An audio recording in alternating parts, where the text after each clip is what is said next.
Én szabadúszó vagyok a diploma óta, de mindig is nagyon vonzott a tanítás. Hány éves is vagy? 30. Maja? Bocs. Milyen volt az interjú? Szuper. Ne, most csináltam rendet. Jó, akkor majd vigyázban alszom. Ti együtt vagytok ezek szerint. Mi lenne, ha ma este az Irma néninél aludnál? Mi van? Tessék, gázművek ügyfélszolgálat. Miben segítek?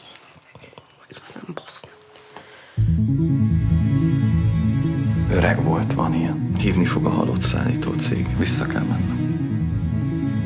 Azt a büdös kurva élet. Nem hagylak itt egy halott emberrel. Hol van ilyenkor a Bence?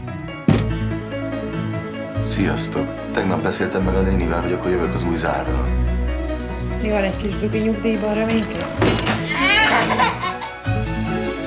Küldjenek ki valakit, várjuk szeretettel. Ne jelöld be. Beírom, hogy Marci. Záros Marci. Nagyon stresszes vagy. Akarod, csinálok neked szendvicset?